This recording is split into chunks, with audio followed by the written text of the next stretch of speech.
We must develop a vision of full citizenship for everyone. And full citizenship for everyone includes persons with disabilities. So as a society, we have an economic interest in tapping all the resources that are possible. It's not good enough just that workers get injured and thrown on the scrap heap at whatever level of benefits they get. It's important that we tap into their resources and bring them back into the work society, and it takes a responsibility on all parts of society to do that. If you can't prevent the accident in the first place, if you weren't successful there, then be as successful as you can at getting the individual the right kind of treatment and back to work in a healthy and safe environment. These are huge dollars that you can't turn your back on. As a businessman looking at your bottom line, you must make sure your business has strong disability management program in place working with your employees. It's far better to have someone who has been in the workforce back to the same job rather than try and hire a new person and train them all over again.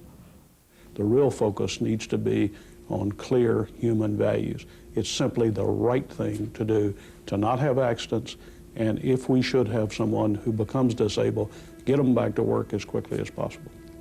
The challenge is to really focus on the abilities of individuals as opposed to their disabilities. And what this will take, both corporately as well as from the trade union side, is leadership.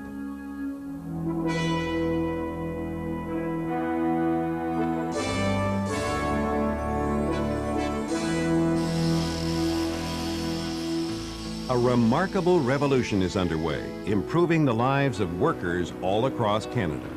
A powerful concept known as disability management.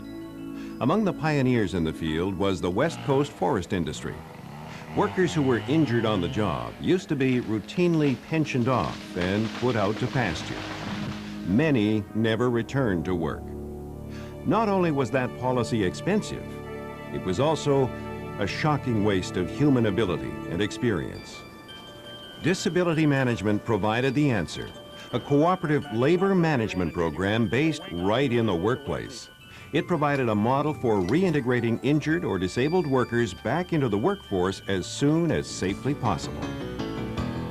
The success of early pilot projects led to the foundation in 1994 of NIDMAR, the National Institute of Disability Management and Research, a tripartite venture by government, business, and labor. NIDMAR now provides intensive training for disability management professionals whose job it is to orchestrate the early return to work of injured employees in their company. Disability management passed its first tests with flying colors, showing dramatically improved results for disabled workers, better productivity, and significant cost savings. With that kind of success, it wasn't long before other parts of Canada began to show interest in this new approach. Alberta was one of the first. We truly want to make Alberta workplaces safer.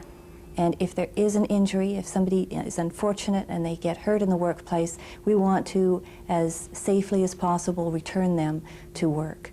The improvements on return to work results have significantly driven down workers' compensation costs, and that's significant to employers. When people take a look at success, which means more productive workplaces, less costs in human and economic terms, then people say that's a much better place to be. And when they analyze the key ingredients of a successful program, it is every single time cooperation, communication, working together. They absolutely have to have a joint commitment to prevention, to improving disability management. So we've got labor and employees, the WCBs, understanding that huge opportunities are when we're working collectively. In some form or another, people want to work and want to be productive, and there becomes a dignity and a purpose to their life, to the life cycle. And when we take away that, whether it's through injury or whatever, then that's lost. If we're going to work out solutions that are workable for everyone, then labor and business have to be involved together. There's really no downside to this, because it is an opportunity to build. And then once you've built that new platform of trust, you can continue to build on it. But this is a win-win for all concerned.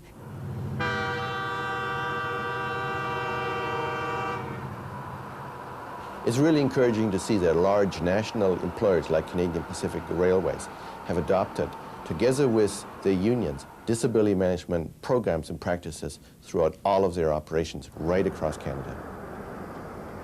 The Canadian Pacific Railway has committed itself to making work safety its #1 priority, and they're enjoying outstanding success.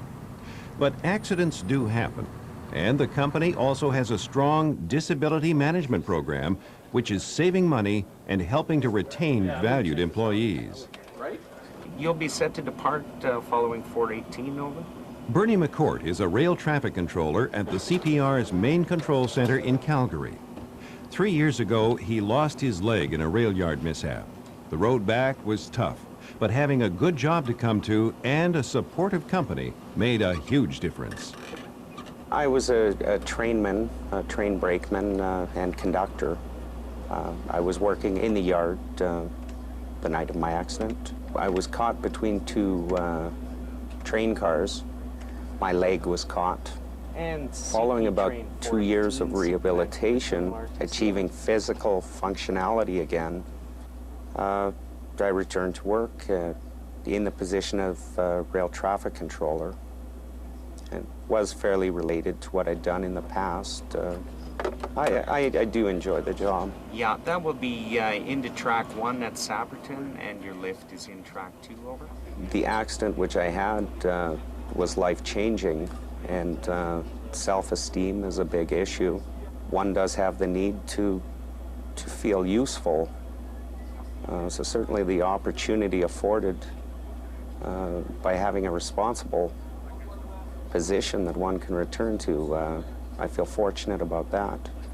To my mind, it's far better economically to bring back the injured worker rather than bringing in people without experience. I'll be holding you up about 20 minutes. Have 2 eastbounds that have to leave town immediately, over.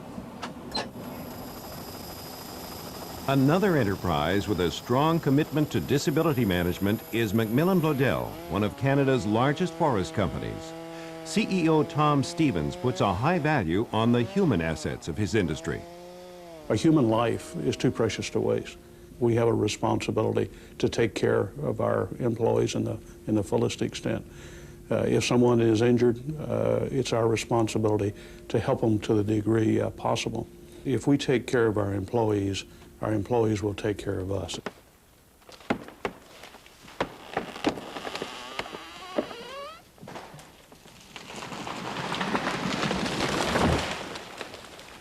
I used to use the analogy that when I worked in the paper industry, that we would think nothing of when a big motor on a paper machine burned out, a $100,000 motor. We wouldn't throw a motor on the junk pile. We would carefully rewind the coils, we would adjust the contacts, we would put that asset back to work. But traditionally, we haven't looked at human assets that way. And so I always challenge my competitors, who are generally competitive people, that we're going to outrun them unless they pay attention to their people. As an industry, in BC, we have had a disgraceful record with respect to safety and disability management. And to some degree, I'm going to challenge some people's manhood if they don't meet certain standards. Macmillan Bloedel's progress in safety and disability management has been striking. Accident frequency has been cut in half, and the reintegration of injured workers has saved the company millions of dollars. But Tom Stevens' early days in the industry taught him to keep the financial side in perspective. The company that we worked with urged us to never talk about it in terms of dollars and cents, but to always talk about it in terms of human values, because that was really the important part. But we can't ignore the fact that there are clear and compelling arguments about cost savings in terms of safety and disability management. To the extent we can get people back to work, there are huge economic benefits of having people part of our productive society rather than sitting on the sidelines. Everything that we've done as a company that has really led to success comes from getting everyone involved. And so I think that's the mission, is to communicate, to discuss, to get everybody involved in making our company a place where we not only welcome disabled workers, but we build that as a core strength.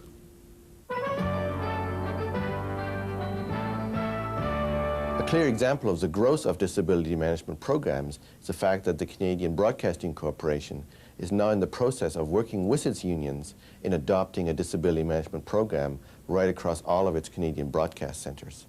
Well, I guess the greatest challenge was to get unions on board.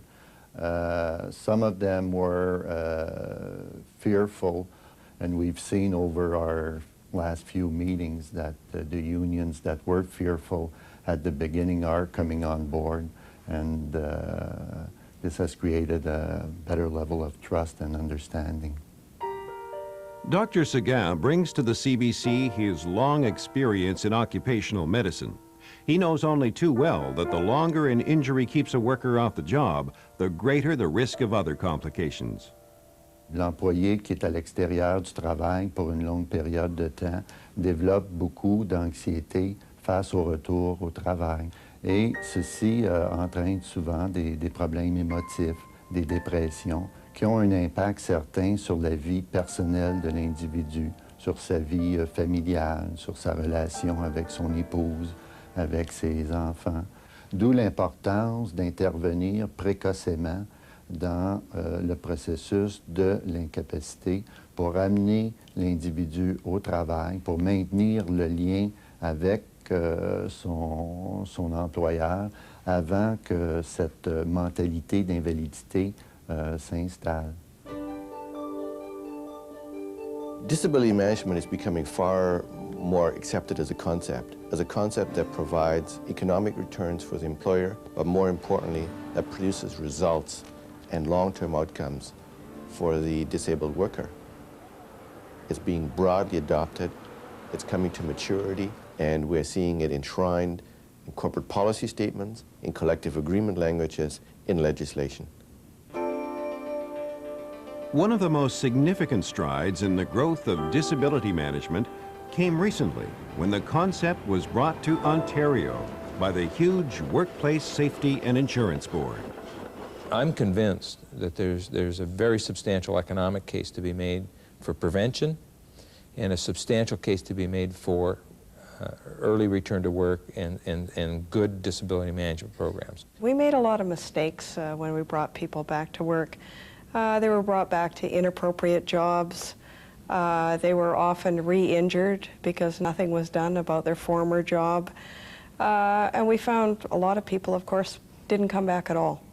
The new legislation in the province of Ontario requires an employer and the workplace to try and resolve return to work issues at the workplace.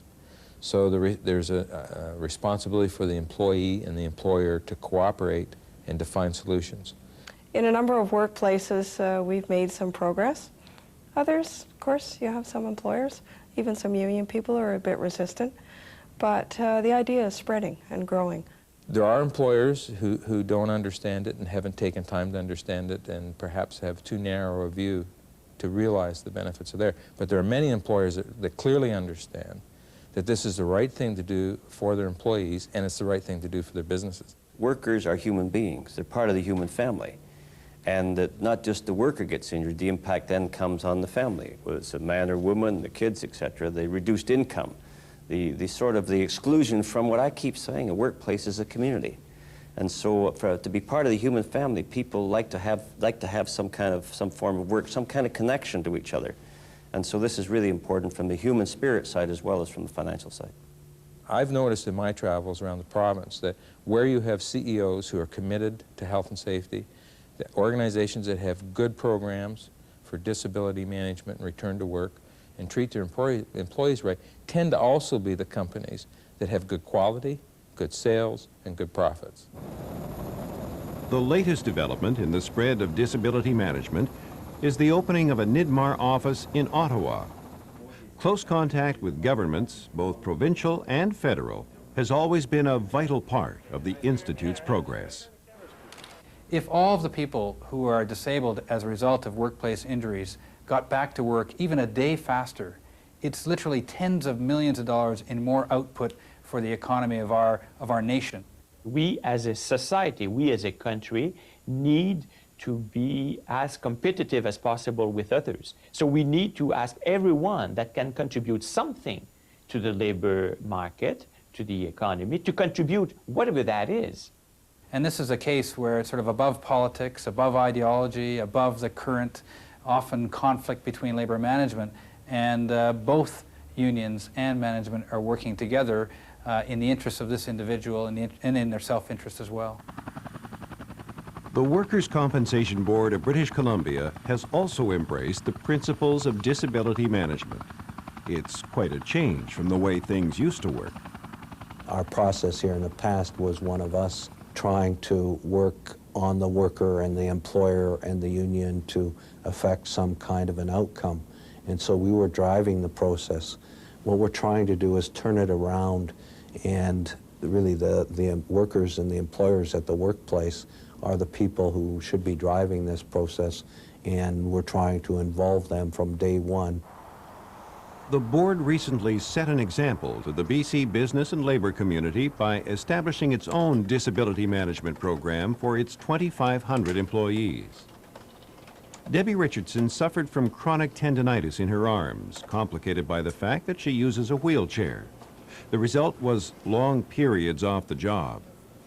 John Hewitt phoned me one day to say that he was going to come over and talk to me about getting back to work instead of staying home and on the injury list, and that they would work with me, and if I needed anything, that they would, needed more physio, they would give me more physio.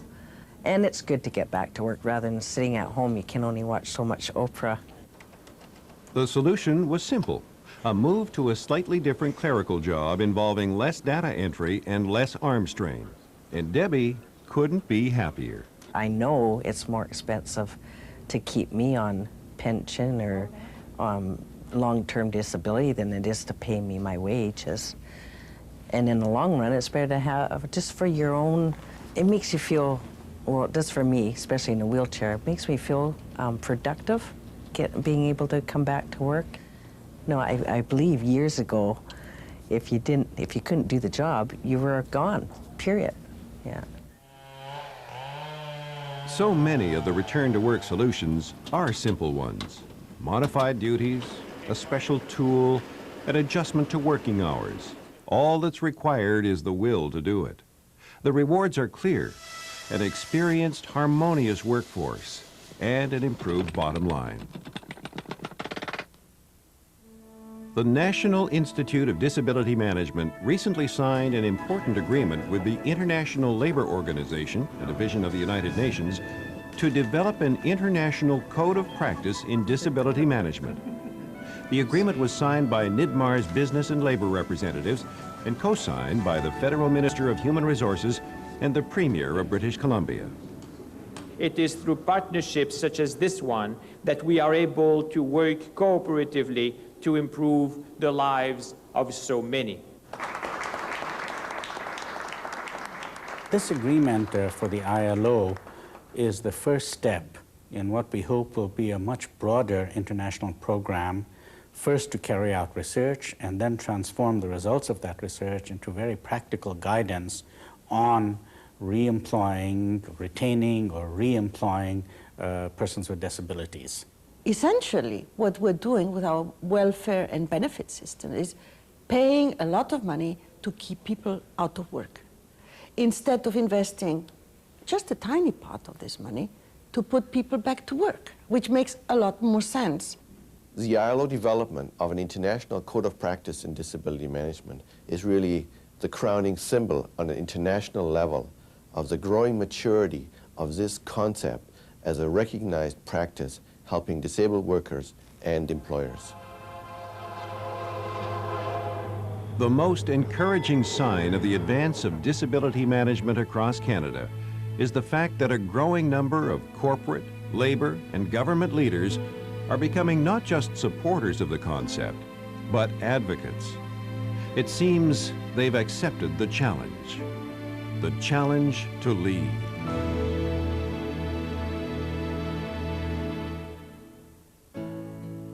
everybody ought to have an opportunity to have a job and play a productive role in our society and have a decent standard of living. I think it's just a matter of rights.